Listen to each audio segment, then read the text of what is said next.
नमस्कार दोस्तों, स्वागत है आप सभी का आपका अपने यूट्यूब चैनल जीटीएम क्लासेस में। दोस्तों आज के इस वीडियो में 10th क्लास साइंस का यानी दोस्तों विज्ञान में आपको हम टॉप 50 VBI प्रश्न यानी कि सब्जेक्टिव का टॉप 50 VBI प्रश्न आज के इस वीडियो में हम करवा रहे हैं। और यह जो 50 प्रश्न है दोस्तों आपके लिए वायरल प्रश्न है, यानी इस 50 प्रश्न में से जो हम सब्जेक्टिव का करवा रहे हैं उसमें से आपके फाइनल बोर्ड परीक्षा में हूबहू प्रश्न लड़ेगा, यह 100% गारंटी है दोस्तों। ठीक है, तो इसलिए आपको जो भी प्रश्न इसमें हम करवा रहे हैं दोस्तों सभी को आपको काफ़ी अच्छे तरह से याद कर लेना है, ताकि अगर यह प्रश्न आपके बोर्ड परीक्षा में पूछे तो आप लोग उसे 100% सही सोल्व करके आएँ। और जो भी प्रश्न इसमें हम करवाए हैं दोस्तों सभी का आंसर काफ़ी सटीक और सरल लिखा हुआ है, ताकि आपको याद करने में आसानी हो। ठीक है, तो आप लोग याद जरूर से जरूर करिएगा। और दोस्तों मेरा और भी दूसरे सब्जेक्ट का वीडियो यानी सब्जेक्टिव प्रश्न का वीडियो देखना चाहते हैं तो लिंक आपको डिस्क्रिप्शन में दिया हुआ है, वहाँ पर जाकर आप लोग जरूर देखिएगा। तो चलिए बिना टाइम को वेस्ट किए आज की यह शानदार वीडियो हम शुरू करते हैं। देखते हैं पहला प्रश्न। देखिए पहला प्रश्न में पूछा जा रहा है कि संयोजन अभिक्रिया क्या है। दोस्तों आपके फाइनल बोर्ड परीक्षा में अभिक्रिया से एक प्रश्न प्रत्येक साल पूछा जाता है, इसलिए दोस्तों आप अभिक्रिया जितने भी प्रकार का अभिक्रिया होगा, ठीक है ना, रसायन विज्ञान में, केमिस्ट्री में, सभी को आप अच्छी तरह से याद कर लीजिएगा। जैसे संयोजन अभिक्रिया यहाँ पे प्रश्न में पूछा जा रहा है। और कौन कौन सा अभिक्रिया होता है, तो वियोजन अभिक्रिया, ठीक है, एकल विस्थापन, द्वि विस्थापन अभिक्रिया, उदासीनीकरण अभिक्रिया, ये सभी आपके लिए महत्वपूर्ण है। एक प्रश्न यहाँ से रहेगा ही रहेगा। ठीक है, तो आप लोग जितना भी प्रकार का अभिक्रिया होता है सभी को अच्छी तरह से याद कर लीजिएगा। ठीक है, उस पर एक हम कहिएगा तो स्पेशल वीडियो भी हम आपको जल्दी आपको प्रोवाइड करा देंगे एग्जाम से पहले। तो देखिए इसमें प्रश्न में पूछे रहे कि संयोजन अभिक्रिया क्या है।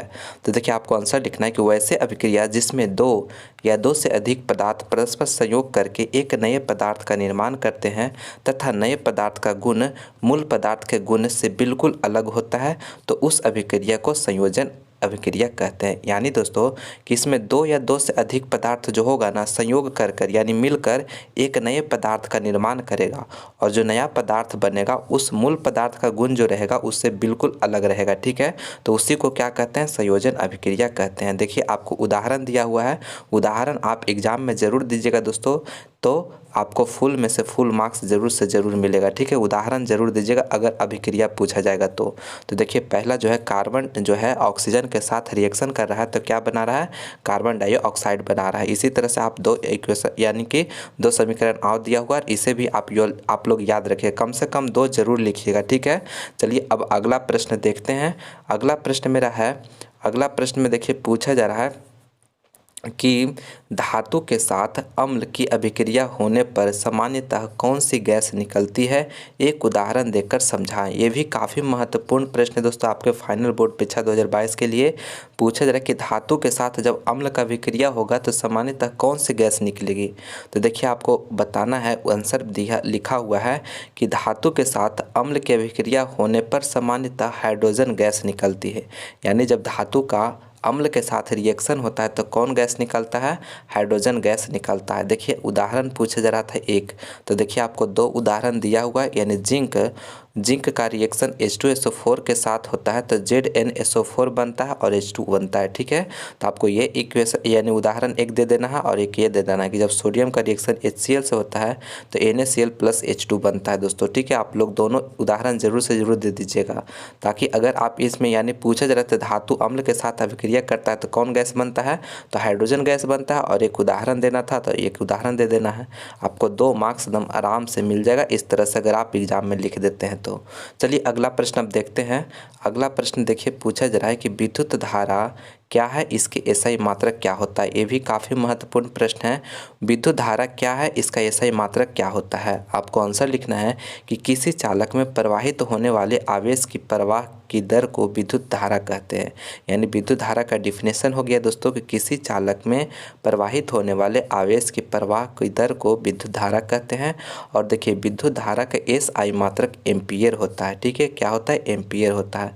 तो आप लोग इतना ही पूछा जा रहा था, इतना ही आपको आंसर देना है। ठीक है, जितना आंसर आपके एग्जाम में पूछा जाए उतना ही आंसर दीजिए और सटीक आंसर दीजिए। ठीक है ना, ये नहीं कि अलर बलर लिख दिए, वो ऐसा नहीं। आप अगर सटीक आंसर दे देते हैं जो यानी इसमें देखिए मात्रक पूछा जा रहा था, मात्रक हम बता दिए, विद्युत धारा क्या है, विद्युत धारा के बारे में हम बता दिए, और इससे ज़्यादा क्या लिखे, 2 मार्क्स का प्रश्न है। ठीक है, तो आप 2 मार्क्स इस तरह से लिखिएगा, 2 मार्क्स आपको ज़रूर से ज़रूर मिलेगा। चलिए अगला प्रश्न अब देखते हैं। अगला प्रश्न में पूछा जा रहा है कि 1 वोल्ट के परिभाषा दें। ये भी काफ़ी महत्वपूर्ण प्रश्न दोस्तों आपके बोर्ड परीक्षा के लिए पूछा जा रहा है कि 1 वोल्ट की परिभाषा दें। देखिए आपको उत्तर लिखा हुआ, किसी धारावाही चालक के एक बिंदु से दूसरे बिंदु तक 1 कूलॉम आवेश को ले जाने में 1 जूल कार्य करना पड़े, तब उन दोनों बिंदुओं के बीच की विभवांतर 1 वोल्ट होता है। यानी किसी धारावाही चालक से एक पॉइंट से दूसरे पॉइंट तक ले जाने में 1 कूलॉम चार्ज को, ठीक है ना, 1 कूलॉम चार्ज को एक पॉइंट से दूसरे पॉइंट तक ले जाने में 1 जूल का कार्य करना पड़ रहा है, ठीक है, पड़े, तब उन दोनों बिंदुओं के बीच का, ये दोनों बिंदुओं के बीच का जो विभवांतर होगा कितना होगा, 1 वोल्ट होगा। इस तरह से यानी 1 वोल्ट का डेफिनेशन परिभाषा दिया जाता है। आप लोग इसी तरह से एग्जाम में लिखिएगा दोस्तों, ठीक है। काफ़ी महत्वपूर्ण प्रश्न है, 100% आने का चांसेस है इस प्रश्न को, तो अच्छी तरह से आप लोग याद कर लीजिएगा। चलिए अब अगला प्रश्न देखते हैं। अगला प्रश्न है मेरा, पूछा जा रहा है कि स्वपोषी तथा विषमपोषी पोषण में क्या अंतर है।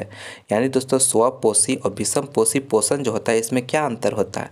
तो देखिए यहाँ पे दिया लिखा हुआ आंसर में कि स्वपोषी पोषण का वह प्रक्रम जिसके अंतर्गत जीव ऊर्जा की प्राप्ति हेतु भोजन का संश्लेषण स्वयं करता है, स्वपोषी कहलाता है। यानी स्वपोषी किसको कहेंगे, पोषण का वह प्रक्रम जिसके अंदर जो जीव होगा ना, ऊर्जा का प्राप्ति है, भोजन माने ऊर्जा की प्राप्ति हेतु भोजन का संश्लेषण जो खुद कर लेता है, ठीक है ना, यानी खुद अपना भोजन बना लेता है, तो उसे स्वपोषी कहते हैं। जैसे हरित कण युक्त पादप, यानी जितना भी पादप है वह क्या है, मेरा स्वपोषी में आता है। तो आप लोग याद रखिएगा इस तरह से।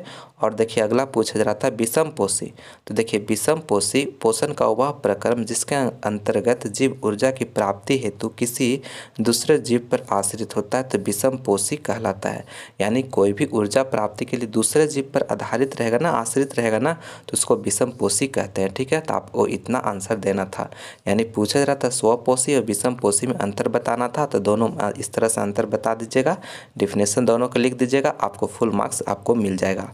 चलिए अब अगला प्रश्न देखते हैं। और दोस्तों अगला प्रश्न करने से पहले दोस्तों आप अगर हमारे इस वीडियो को लाइक नहीं किए हैं तो प्लीज़ आप इस वीडियो को लाइक ज़रूर कर दीजिएगा। अपने दोस्तों में इस वीडियो को ज़्यादा से ज़्यादा शेयर भी ज़रूर करिएगा, ठीक है। जितना हो सके दोस्तों आप इस वीडियो को शेयर करिए, क्योंकि दोस्तों इस वीडियो में आपको हम साइंस का 50 काफ़ी महत्वपूर्ण प्रश्न करवाएंगे, जो कि आपके फाइनल बोर्ड परीक्षा के लिए लल्लन टॉप प्रश्न यानी टॉप VVI गेस्ट प्रश्न है दोस्तों, ठीक है। और 50 प्रश्न में से आपके सारा प्रश्न हूबहू लड़ेगा आपके फाइनल बोर्ड परीक्षा में। इसलिए आप लोग पूरा वीडियो जरूर देखिएगा अंत तक, और इस वीडियो को अपने दोस्तों में शेयर भी जरूर करिएगा। इस सीरीज 50 प्रश्न का एक ही वीडियो में कराने में थोड़ा सा वीडियो लंबा हो जाएगा दोस्तों, इसलिए आपको हम 3 वीडियो प्रोवाइड कराएंगे। इसका यह पहला वीडियो है, ठीक है। 2 वीडियो इसका जल्द ही आपको हम प्रोवाइड करा के देंगे, यह मेरा आपसे वादा है, ठीक है। तो चलिए आप इस वीडियो को शेयर करिएगा, और इस चैनल पे अगर आप नए हैं, चैनल को सब्सक्राइब नहीं किए हैं, तो प्लीज़ चैनल को सब्सक्राइब भी ज़रूर से ज़रूर कर लीजिएगा। सभी 50 प्रश्न जो होगा दोस्तों आपके फाइनल बोर्ड परीक्षा के लिए एकदम VVI प्रश्न है, 100% आएगा ये सभी प्रश्न, ठीक है ना, आपके फाइनल बोर्ड परीक्षा में। इसलिए सभी को आपको 50 का 50 सभी को याद कर लेना है। देखिए अगला प्रश्न पूछे रहे कि निकट दृष्टि दोष किसे कहते हैं। काफ़ी महत्वपूर्ण प्रश्न दोस्तों, ये भी 100% आने का चांसेज है इस साल, तो आप लोग अच्छी तरह से इसे याद रखिएगा। देखिए आपको आंसर देना है कि निकट दृष्टि दोष उस दृष्टि दोष को कहते हैं जिसमें मानव नेत्र निकट के वस्तुओं को साफ साफ देख सकता है, ठीक है। यानी निकट के वस्तुओं को साफ साफ देख सकता है, लेकिन दूर की वस्तुओं को स्पष्ट नहीं देख पाता है, तो वैसे दृष्टि दोष को निकट दृष्टि दोष कहते हैं। यानी निकट वाला साफ से देख सकता है लेकिन दूर वाला वस्तु को साफ नहीं देख सकता है, तो उसी को निकट दृष्टि दोष कहते हैं। इसके लिए दूर बिंदु अनंत से कम हो जाता है। आगे देखिए कारण, इसका कारण क्या है, नेत्र लेंस एवं रेटिना के बीच की दूरी का अधिक होना। यानी नेत्र लेंस और रेटिना के बीच की दूरी अधिक होना यह कारण होता है, और नेत्र लेंस के फोकस दूरी कम हो जाना, यह 2 कारण आपको बता देना है, ठीक है ना। अब देखिए उपचार, देखिए उपचार के लिए यानी कि निकट दृष्टि दोष को उपचार के लिए देखिए क्या बताया जा रहा है कि इस दृष्टि दोष को दूर करने के लिए उचित फोकस दूरी के अवतल लेंस को ही अपसारी लेंस भी कहते हैं दोस्तों। आप लोग अच्छी तरह से याद रखिएगा, ऑब्जेक्टिव के लिए काफ़ी महत्वपूर्ण है। यानी अवतल लेंस का उपयोग किया जाता है। यानी निकट दृष्टि दोष को उपचार के लिए किस लेंस से किया जाता है, तो अवतल लेंस का किया जाता है उपयोग किया जाता है, ठीक है। तो आप लोग इस तरह से लिखिएगा। देखिए आपको आंसर हम दोस्तों थोड़ा सा लंबा इसलिए हो गया कि आपको पॉइंट वाइज हम करके बताएं, लिखें, ठीक है। यहाँ पर बताएँ कि निकट दृष्टि दोष क्या है, इसका कारण बताएँ, उपचार बताएँ। लेकिन अगर आपको इतना याद नहीं होता है आप इतना लिखिएगा और किस यानी इसको कौन सा लेंस का उपयोग करके उपचार किया जाएगा ये लिख दीजिएगा। आपको 2 मार्क्स में प्रश्न में पूछा जाएगा, इतना लिख दीजिएगा, आपको 100% फुल मार्क्स मिलेगा। क्या बताएं कि आपको इसको डिफिनेशन ये बता देना है और इसका उपचार बताना बहुत ज़रूरी है दोस्तों, ठीक है। कारण आप स्किप कर सकते हैं, यानी इसे छोड़ सकते हैं अगर आपको ज़्यादा लंबा नहीं लिखना हो, लेकिन अगर आपको पूरा अच्छी तरह से याद है तो सभी लिख कर आइएगा अपने एग्जाम में, ठीक है। निकट दृष्टि दोष यहाँ पे पूछा जा रहा था, आपको इसी तरह से आंसर देना है। चलिए अगला प्रश्न अब देखते हैं।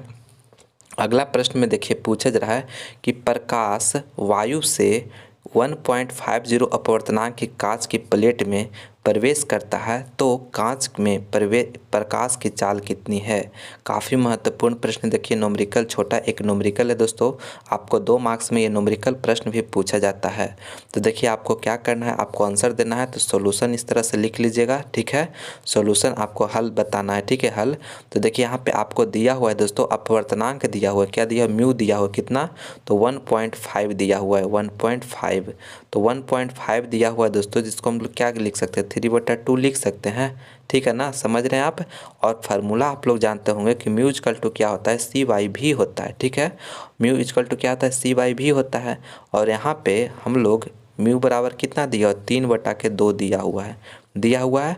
और सी क्या होता है, मेरा प्रकाश का चाल होता है, तो सी का वैल्यू कितना होता है आप लोग जानते होंगे, तो 3 × 10⁸ मीटर पर सेकेंड होता है। अगर नहीं जानते होंगे तो आप लोग याद रखिएगा, प्रकाश का चाल 3 × 10⁸ मीटर पर सेकेंड होता है। तो यहाँ पे वैल्यू हम पुट करेंगे, क्या करेंगे, वैल्यू को पुट करेंगे 3 × 10⁸, ठीक है। और भी जो है हमें निकालना है, क्योंकि ये मेरा फार्मूला होता है, ठीक है ना। ये फार्मूला आप लोग याद रखिएगा, म्यू इक्वल टू C/V। सी मेरा प्रकाश का चाल, भी जो है प्रकाश यानी कि ये कांच में प्रकाश का चाल जो निकालना है जो, और भी यू म्यू जो है मेरा अपवर्तनांक है किसका, कांच का। तो देखिए वैल्यू पुट कर दिए, तो यहाँ से देखिए आप ये 3 से 3 कटेगा और भी बराबर हम लोग क्या लिख सकते हैं, भी बराबर इसी को क्रॉस मल्टीप्लिकेशन करिएगा तो ये 2 इसमें आकर गुना होगा, तो 2 × 10⁸ मीटर प्रति सेकंड, यानी भी बराबर आ जाएगा। कुछ नहीं किए दोस्तों, मेरा म्यू दिया हुआ है, सी मेरा दिया हुआ है, दोनों वैल्यू इस फार्मूला में पुट करिए, भी मेरा निकल जाएगा, ठीक है। तो भी बराबर निकाल कर कितना आ गया, 2 × 10⁸ मीटर प्रति सेकंड आ गया दोस्तों। तो आप लोग इसे इस तरह से बनाइएगा, आपको 2 मार्क्स में यह प्रश्न पूछा जाता है, आप इतना आंसर ला दीजिएगा, आपको फुल मार्क्स मिल जाएगा। चलिए अगला प्रश्न अब देखते हैं। देखिए अगला प्रश्न में पूछा जा रहा है कि प्रतिवर्ती धारा में कौन सी 2 कमियां होती है। दोस्तों आपको बताना है कि प्रतिवर्ती धारा में 2 कमियां आपको बताना है, ठीक है, यानी डिमेरिट बताना है प्रतिवर्ती धारा का। आपको आंसर लिखना है कि प्रतिवर्ती धारा का निम्नलिखित कमियां होती है। पहला यानी कमियां बताया गया, इससे बैटरी चार्ज नहीं किया जा सकता। दूसरा है कि इससे विद्युत लेपन नहीं किया जा सकता। तीसरा है इससे विद्युत चुंबक नहीं बनाया जा सकता। और चौथा जो है इस धारा से विद्युत विश्लेषण नहीं किया जा सकता। 2 कमियां पूछा जा रहा था दोस्तों 2 मार्क्स में, ठीक है ना, लेकिन आपको हम 4 बता दिए हैं। चारों आप याद रखिएगा, कम से कम 3 आप एग्जाम में ज़रूर से ज़रूर लिखिएगा अगर ये प्रश्न आता है आपके फाइनल बोर्ड परीक्षा में तो, ठीक है। चलिए अब अगला प्रश्न देखते हैं। और दोस्तों अगर आप मेरा और भी दूसरे सब्जेक्ट का सोशल साइंस का सब्जेक्टिव प्रश्न का वीडियो देखना चाहते हैं तो लिंक आपको डिस्क्रिप्शन में दिया हुआ है। सोशल साइंस का, हिंदी का, मैथ का, सारा का सब्जेक्टिव प्रश्न आपको करवाया गया है दोस्तों, ठीक है। अगर आप लोग नहीं देखें तो जाकर देखिए, उसमें काफ़ी महत्वपूर्ण प्रश्न जो कि 100% आने का चांस है, जो वही प्रश्न आपको करवाया गया है, ठीक है। तो आप लोग जाकर देखिए, प्लेलिस्ट भी बना हुआ है, जाकर प्लेलिस्ट आप लोग चेकआउट करिए और सभी वीडियो को जल्दी से जल्दी देख लीजिए, क्योंकि अब समय बहुत ही कम बचा हुआ है। अगला प्रश्न देखिए, पूछा जा रहा है कि उत्सर्जन क्या है, इसके 2 प्रमुख अंगों के नाम बताएं। तो देखिए आपको आंसर देना है कि शरीर में उपापचयी क्रियाओं द्वारा बने अपशिष्ट पदार्थों का शरीर से बाहर निकलने की क्रिया को उत्सर्जन कहते हैं। यानी शरीर में जो उपापचयी क्रियाओं होने के बाद जो अपशिष्ट पदार्थ बनता है ना दोस्तों, उसी को बाहर निकालने का जो क्रिया होता है उत्सर्जन कहते हैं, ठीक है। इसके प्रमुख अंग यानी पूछे जरा 2 प्रमुख अंग बताइए, ठीक है। तो देखिए इसका 2 प्रमुख अंग जो होता है, वृक्क होता है, फेफड़ा होता है, त्वचा होता है, ठीक है ना। ये क्या हो गया, प्रमुख अंग हो गया। तो आप लोग इतना लिख दीजिएगा, ठीक है। इतना ही पूछा जा रहा था, जितना लिख पूछा जाए उतना ही सटीक आंसर दीजिए, आपको फुल मार्क्स ज़रूर से ज़रूर मिलेगा। और दोस्तों आप हमारे यूट्यूब चैनल जीटीएम क्लासेस को अभी तक सब्सक्राइब नहीं किए दोस्तों, तो प्लीज़ चैनल को सब्सक्राइब जरूर कर दीजिए। आप लोग दोस्तों वीडियो पूरा देखते हैं, आप लोग वीडियो देखते हैं लेकिन चैनल को सब्सक्राइब नहीं करते हैं दोस्तों, ठीक है ना। तो प्लीज़ आप लोग चैनल को सब्सक्राइब जरूर से ज़रूर कर लीजिएगा। और जो मेरे प्यारे साथियों सब्सक्राइब करके रखे हुए हैं तो वो बहुत अच्छा है, बहुत बहुत धन्यवाद आपका, ठीक है। चलिए अगला प्रश्न अब देखते हैं। देखिए अगला प्रश्न पूछे रहे कि किसी चालक का प्रतिरोध किन कारकों पर निर्भर करता है। ये भी काफ़ी महत्वपूर्ण प्रश्न है दोस्तों, ठीक है। 100% आने का चांसेस है। लिखा हुआ है कि किसी चालक, आंसर लिखना है कि किसी चालक का प्रतिरोध निम्नलिखित पर निर्भर करता है। पहला क्या है कि चालक की लंबाई पर, यानी चालक की लंबाई पर निर्भर करता है, ठीक है। दूसरा है कि चालक के अनुप्रस्थ क्षेत्रफल पर, दूसरा अनुप्रस्थ क्षेत्रफल पर। और तीसरा है जो चालक के तार की प्रकृति पर। और चौथा में चालक के ताप पर। यानी कि ये 4 कारकों पर निर्भर करता है, ठीक है ना। आप लोग सभी को याद रखिएगा, लंबाई पे करता है, अनुप्रस्थ क्षेत्रफल पर करता है, तार का जो प्रकृति होता है उस पर करता है, और टेम्परेचर पर करता है। 4 कारकों पर निर्भर करता है। तो आप चारों एग्जाम में लिख कर आइएगा, ठीक है, आपको फुल मार्क्स ज़रूर मिलेगा। चलिए अगला प्रश्न अब देखते हैं। देखिए अगला प्रश्न पूछे ये भी देखिए, उदासीनीकरण अभिक्रिया क्या है, एक उदाहरण दे। आपको बताएं, शुरू में ही बताएं दोस्तों, अभिक्रिया से एक प्रश्न आपके फाइनल बोर्ड परीक्षा में 100% पूछा जाएगा। तो एक संयोजन हम पहले करवा दिए और यह उदासीनीकरण अभिक्रिया करवा रहे हैं, ठीक है। तो देखिए यहाँ पे आंसर देना है कि वह प्रक्रिया जिसमें कोई अम्ल किसी भस्म के साथ अभिक्रिया करके लवण और जल बनता है, तो उस अभिक्रिया को उदासीनीकरण अभिक्रिया कहते हैं, ठीक है। इस तरह से डिफिनेशन दे देना है और उदाहरण आपको देना। HCl का रिएक्शन NaOH से होता है तो NaCl + H2 बनता है। इसी प्रकार इसका भी आपको उदाहरण याद कर लेना है, ठीक है। आप लोग अच्छी तरह से याद करिएगा, ये VVI प्रश्न है दोस्तों इस बोर्ड परीक्षा के लिए, ठीक है, 2022 के लिए। अच्छी तरह से आप लोग याद कर लीजिएगा। चलिए अब अगला प्रश्न देखते हैं।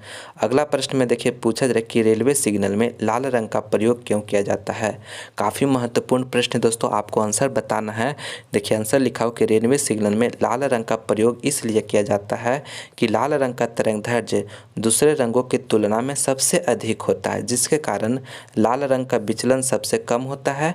यानी कि लाल रंग का जो तरंगदैर्घ्य होता है दोस्तों वह दूसरे रंगों की तुलना में सबसे अधिक होता है, जिसके कारण लाल रंग का जो विचलन होता है यानी कि प्रकीर्णन जो होता है सबसे कम होता है। इसीलिए घना कोहरा या धुंध में भी रेलवे सिग्नल दूर से ही हमें साफ साफ दिखाई देता है। इसीलिए हम लोग रेलवे सिग्नल जो है लाल रंग का प्रयोग किया जाता है रेलवे सिग्नल में, ठीक है ना। तो आपको इतना आंसर देना था। चलिए अगला प्रश्न अब देखते हैं।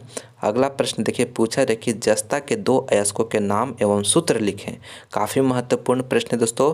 देखिए आपको पहला अयस्क का नाम लिखा हुआ जिंक ब्लेड, तो इसका सूत्र क्या होता है ZnS होता है। दूसरा है कैलेमाइन, तो इसका सूत्र क्या होता है ZnCO3 होता है।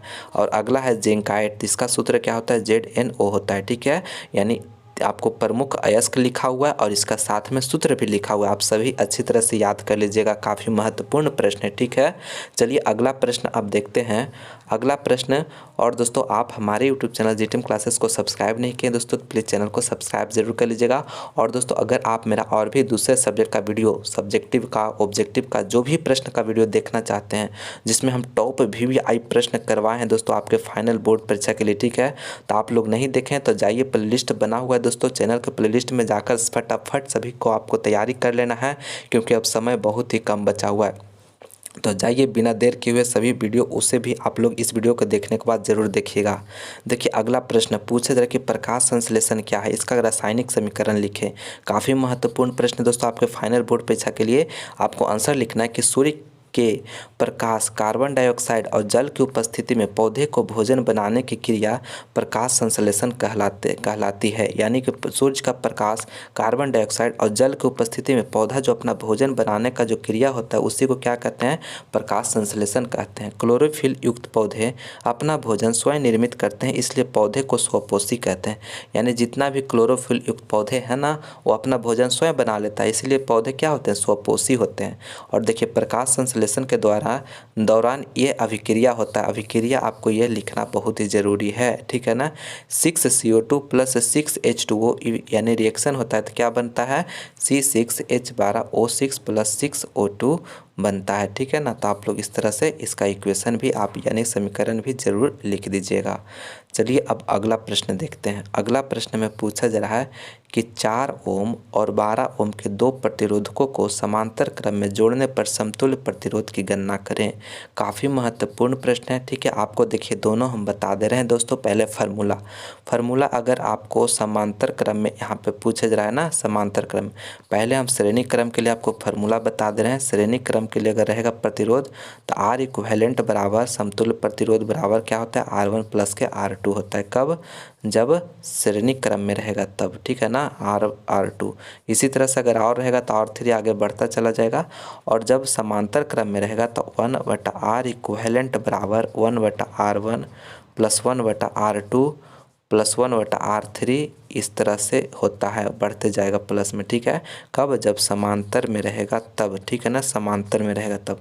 दोनों आप अच्छी तरह से याद रखिएगा फार्मूला को, आपको कोई भी एग्जाम में दे सकता है, ठीक है ना, श्रेणी में भी समांतर में भी। तो अब देखिए इसका हम सॉल्यूशन करते हैं। आपको 4 ओम और 12 ओम के दो प्रतिरोध दिया और जो समांतर क्रम में देखिए लिखा हुआ समांतर क्रम में दिए जोड़ा गया है। तो आपको क्या करना है, अभी जस्ट फार्मूला बताएं, R इक्विवेलेंट 1/R इक्विवेलेंट बराबर क्या बताएं, 1/R1 + 1/R2, ठीक है ना, ये फार्मूला बताएं। तो देखिए वैल्यू पुट करिए 1/4 + 1/12। तो इसको अगर आप एलसीएम लीजिएगा तो कितना आएगा, 12 आएगा। ये 3 और +1 यानी कि 4/12 आ गया। इसको काटिएगा कितना बार में, 3 बार में, यानी 1/R इक्विवेलेंट बराबर कितना आया कि 1/3 आ गया। इसी को आप क्रॉस मल्टीप्लिकेशन कर दीजिए तो R इक्विवेलेंट बराबर कितना आ जाएगा, 3 आ जाएगा दोस्तों, ठीक है। क्या आ जाएगा, 3, यानी 3 ओम मेरा राइट आंसर हो जाएगा, ठीक है ना। आप लोग इसी तरह से आपके एग्जाम में फार्मूला लिख देना है आपको, R1 और R2 का वैल्यू लिख दीजिएगा और इसके कैलकुलेट कर लीजिएगा, आंसर आपको 3 ओम आ जाएगा। यानी R इक्विवेलेंट बराबर क्या आ गया, R इक्विवेलेंट बराबर 3 ओम आ गया, ठीक है ना। तो यही इसका आंसर हो जाएगा। इसी तरह से आप सोल्यूशन कर दीजिएगा, आपको फुल मार्क्स ज़रूर मिलेगा। देखिए अगला प्रश्न मेरा पूछा जा रहा है कि प्लास्टर ऑफ पेरिस की जल के साथ अभिक्रिया के लिए समीकरण लिखिए। आपको आंसर देना है कि प्लास्टर ऑफ पेरिस जल में मिलाने से मिश्रण तप्त होकर जिप्सम बनाता है। देखिए आपको यह इक्वेशन लिखा हुआ है, आपको पूछा है अभिक्रिया भी लिखना है, ठीक है ना।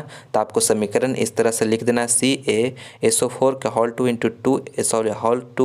H2O + 3H2O जब रिएक्शन करता है तो CaSO4 × 2H2O बनाता है, यानी ये जिप्सम है, ठीक है ना। इस तरह से आपको लिख देना है अभिक्रिया भी, ठीक है ना, आपको इसी तरह से लिखना है।